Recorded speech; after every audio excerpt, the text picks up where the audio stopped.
बिस्मिल्लाहिर्रहमानिर्रहीम।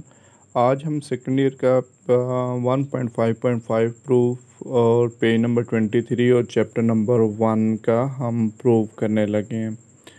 ठीक है, ये काफ़ी इंपॉर्टेंट प्रूफ्स हैं जो मैंने अपलोड कर किए हैं।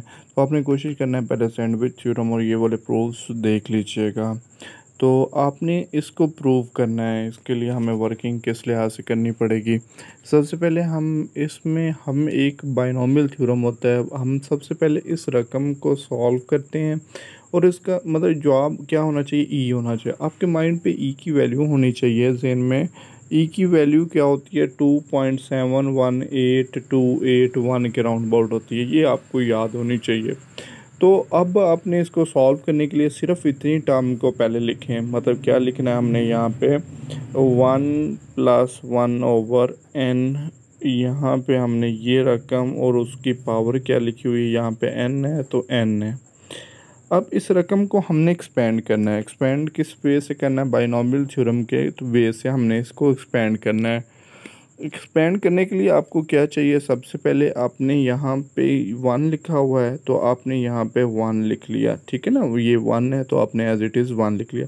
फिर इस पावर को इससे मल्टीप्लाइड कर देना है। बाइनोमियल थ्योरम फर्स्ट ईयर के चैप्टर में हम ये चीज़ें डिस्कस भी करते हैं, ये 1 वैसे का वैसे। और दूसरे स्टेप में आपने क्या करना है, n को किससे मल्टीप्लाइड करना है, 1/n से मल्टीप्लाइड कर देना है। और जो भी पावर होगी वो इस पावर से मल्टीप्लाइड हो जाएगा। आप चाहे बाइनोमियल थ्योरम नहीं भी आता, लेकिन आपको एक्सपेंशन इस लिहाज से आनी चाहिए इस रकम की। मतलब यहाँ पे मेरे पास अगर यहाँ पे 1 है तो आपने ये 1 लिखा और n को इससे मल्टीप्लाइड किया, n/1 लिख दिया। अब इससे अगली रकम, जो पहले 1 भी समझ आ गया, इसको भी समझ आ गया। अब इससे नेक्स्ट टर्म कैसे लिखनी है, नेक्स्ट टर्म आपने ऐसे लिखनी है कि यहाँ पे n है तो आपने ये n वैसे लिख लिया। अब इस n में से आपने इससे नेक्स्ट टर्म लिखने के लिए इस टर्म को पे कंसीडर करना है। यहाँ पे n था, आपने n लिखा और इस नंबर में से 1 माइनस कर देना, n-1 कर दिया, ठीक है। यहाँ पे n था, n लिखा, n-1 हमने एक नंबर इसमें से माइनस कर देना है। मतलब यहाँ पे 5 होता तो 5 और इंटू 5-1, इसी को पहली दो रकमें तो जस्ट 1 और इसको इससे मल्टीप्लाइड। फिर यहाँ पे n होगा तो आपने n और n-1 और यहाँ पे पावर क्या है, 1 है तो आप यहाँ पे पावर क्या करेंगे, 1/n की पावर 2 ओवर में क्या कर लिख देंगे, 2 फैक्टोरियल। देखिए यहाँ पे 2 पावर है, 2 फैक्टोरियल लिखेंगे, यहाँ पे 1 है पावर तो 1 फैक्टोरियल लिख देंगे। अब इससे अगली रकम हम किस तरह लिखेंगे, इससे अगली रकम भी इसको देख के लिखनी है। मेन जो आपने टारगेट जो बनाना है, जो इस रकम आप देखें, हमने पहली दो रकमें, ये फर्स्ट और सेकंड, ये वाली दो टर्म 1 लिखा और इसको इससे मल्टीप्लाइड कर दिया। अब इससे अगली रकम लिखने के लिए इसको देखा। अब इससे अगली रकम लिखने के लिए हमें इससे देखना पड़ेगा। यहाँ पे n है, मैंने n लिख दिया, ठीक है ना। यहाँ पे n था, मैंने n लिखा और n-1 भी वो वैसी टर्म्स पहली दो, जैसे यहाँ पे n था हमने n लिखा। अब इससे अगली टर्म लिखना चाहते हैं तो यहाँ पे ये नंबर n-1, तो अब इससे एक और कम, जैसे यहाँ पे n था तो आपने n-1 किया। अब यहाँ पे n-1 है तो आप क्या करेंगे, एक मज़ीद काम कर देंगे, n-2 और 1/n की पावर क्या लिख देंगे, 3। मतलब यहाँ पे हमने 3 1/n² था तो 3 लिखा, ओवर में क्या कर दिया, 3 फैक्टोरियल एंड सो ऑन, ठीक है। ये सो ऑन हमने लिख दिया। अब यहाँ पे तो ये रकम तो वैसे रहेगी 1, ये n इस n से कैंसिल हो जाएगा तो यहाँ पे 1 बच जाएगा, 1/1 फैक्टोरियल, ठीक है। अब इसी तरह यहाँ पे हमने लिखा, देखें यहाँ पे एक मसला आ रहा है, ये मेन पॉइंट आपको समझना पड़ेगा इस प्रूफ में। जो मेन सबसे इम्पोर्टेंट चीज़ है, यहाँ पे 1/n² आएगा तो आपने n² कैंसिल करना चाहते हैं तो, लेकिन यहाँ पे तो n है, एक n लिखा हुआ है हमारे पास, तो हमने यहाँ पे देखें इस रकम में से कॉमन नहीं आ रहा है n, लेकिन हम इसके बावजूद कॉमन लिखेंगे। ये वाला शुरू वाला मैंने n लिखा, इसमें से n कॉमन नहीं आ रहा, लेकिन इसके बावजूद आप n कॉमन लेंगे तो ये n कॉमन लिखा तो यहाँ तो 1 आ जाएगा इस रकम के लिहाज से, यहाँ पे 1। और इस रकम को आप किस पे डिवाइड कर देंगे, n पे डिवाइड, क्योंकि n कॉमन लिख रहे हैं। कॉमन लिखने का मतलब ये n तो कॉमन चला गया, इस रकम को किस पे डिवाइड करना पड़ेगा, n पे, क्योंकि आपने n कॉमन लिया। और यहाँ पे 1/n², 1 का स्क्वायर 1 होता है, n का स्क्वायर n, ओवर में हमने क्या लिख दिया, 2 फैक्टोरियल लिख दिया। इसका एडवांटेज ये होगा, ये n स्क्वायर जो है ये n से मल्टी n स्क्वायर बनेगा, कैंसिल हो जाएगा। सेम एज इट इज़ यहाँ पे भी हमें यही करना है। देखिए ये एक n हमारे पास है, बट हमें यहाँ पे 1/n की पावर 3 बनेगा, हमें n की 3 चाहिए। इस फैक्टर में से n कॉमन नहीं आ रहा, लेकिन इसके बावजूद हम कॉमन लिखेंगे तो यहाँ पे क्या आ जाएगा, 1 और 1/n आ जाएगा। देखिए यहाँ पे मेरे पास ये रकम है n-1, तो यहाँ पे मैंने कॉमन लिखा, ये n कॉमन लिया, तो ये इन सब रकम से n कॉमन लिया तो 1 आ गया और 1/n। इसी तरह मैंने यहाँ पे इस फैक्टर में से अब क्या करना है, आपने इस फैक्टर पे गौर करना है। इसमें से भी n कॉमन नहीं आ रहा, आपने n कॉमन लिखा तो आपने यहाँ पे n कॉमन लेंगे, तो यहाँ पे n मैं कॉमन लिखता हूँ फॉर एग्ज़ाम्पल। तो ये मैं शुरू में लिख लेता हूँ n कॉमन जो है, n कॉमन इस रकम में से भी मैंने n कॉमन लिख लिया, मतलब ये रकम से n कॉमन लिया, ये शुरू में लिख लिया। और यहाँ पे क्या रह जाएगा, फैक्टर में 1 और -2/n रह जाएगा, ठीक है ना। और यहाँ पे क्या रह जाएगा, मतलब यहाँ पे देखें ना, ये मेन चीज़ आपने समझनी है। यहाँ पे इस फैक्टर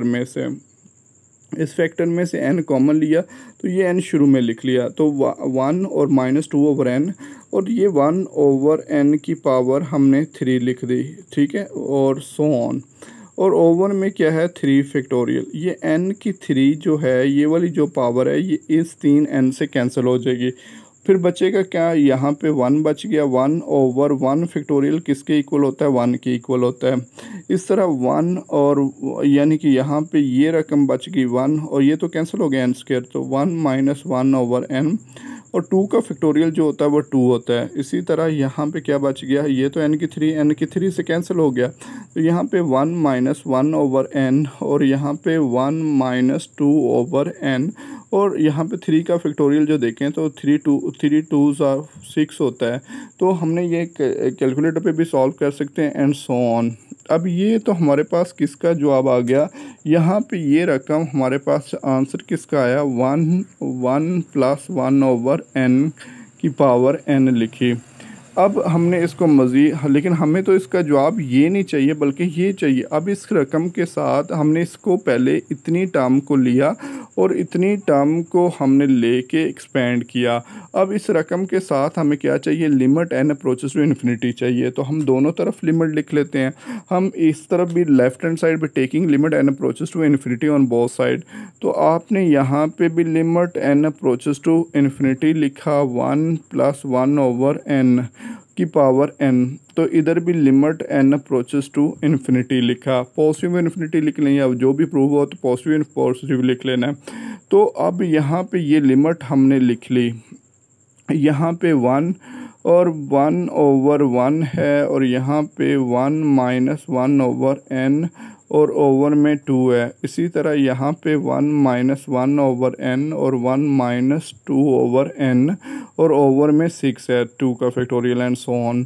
तो अब इसी तरह हम इसको मज़ीद वर्किंग करते हैं, तो यहाँ पे लिमिट रिप्लेस करते हैं। यहाँ पे तो 1 नहीं रहेगा, यहाँ पे भी 1, यहाँ पे n की जगह पे इन्फिनिटी लिखना है। तो आपने यहाँ पे 1 - 1/∞ ओवर में 2 लिखा। इसी तरह यहाँ पे भी लिमिट n की जगह पे इन्फिनिटी, 1 - 1/∞, इस तरह 1 - 2/∞, और ओवर में 6 लिख दिया, एंड सो ऑन। मतलब यहाँ जहाँ n था वहाँ इन्फिनिटी लिखा। अब 1 में 1 प्लस करेंगे तो 2 आ जाएगा, अब इसी तरह यहाँ पे one over infinity, something over infinity, मतलब यहाँ पे देखा जाए तो वन को इन्फिनिटी, अगर वन को अब देखें, एक वन को 2 पे डिवाइड करें तो 0.5 आता है आंसर, वन को 3 पे डिवाइड करें 0.3, जो ओवर में जितनी बड़ी रकम होती है आंसर उतना छोटा हो जाता है। तो इसी तरह हमने यहाँ पे वन ओवर इन्फिनिटी, वन एक छोटा सा नंबर, इसको इतनी बड़ी नंबर पे डिवाइड करेंगे तो 0 आएगा। तो आपने यहाँ पे 1 माइनस 1 को इन्फिनिटी पे डिवाइड किया तो 0/2। इसी तरह यहाँ पे भी 1 माइनस 0, 1 को इन्फिनिटी पे, इसी तरह 2 को इन्फिनिटी पे डिवाइड किया 0, मतलब 2 डिवाइड बाई इन्फिनिटी तो 0 आ गया, ओवर में 6 आ गया। अब यहाँ पे 2 + 1/2 और +1/6 एंड सो ऑन। अब इसको हम ऐसे भी लिख सकते हैं, 1 को 2 पे डिवाइड करें 0.5 और 1 को 6 पे डिवाइड करें, 1 को 6 पे अगर हम डिवाइड करते हैं तो 1 को ये आएगा 0.16666, जितने मर्जी 7।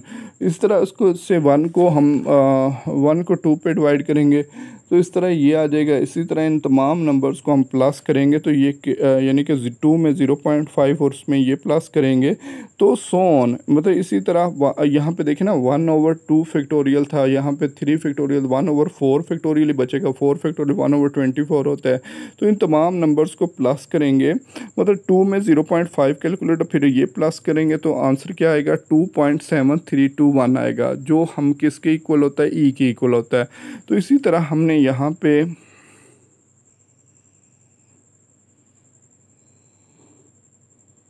अब यहाँ पे limit n approaches to infinity, positive infinity या इन्फिनिटी 1 + 1/n, और इन तमाम नंबर्स को हम प्लस करते हैं तो 2 में 0.5 और उसमें ये 1.65, तो ये नंबर आता है हमारे पास, नंबर 2.718281 आता है, जिसको हम क्या कह सकते हैं, ई के इक्वल कह सकते हैं। ये हमारा पहला प्रूव हो गया। मतलब ये इस तरह का, ये भी लॉन्ग में एक पेपर, पास्ट ईयर पेपर्स में आप देखेंगे तो एक लॉन्ग क्वेश्चन में ही आया हुआ था, तो आपने इसकी प्रैक्टिस अच्छी तरह कर लेनी। मेन कॉन्सेप्ट जो है ये n कॉमन लेने का, कॉमन लेना आपको अच्छी तरह आना चाहिए, यानी कि अगर n कॉमन आता है तो फिर आपकी कटिंग करनी है n स्क्वायर से, और ये एक्सपेंडिंग है, तो आपने इसकी अच्छी तरह प्रैक्टिस करनी है। इंपॉर्टेंट है, वीडियो को सब्सक्राइब कर लीजिएगा ताकि आपको अपडेट वीडियोस मिलती रहे।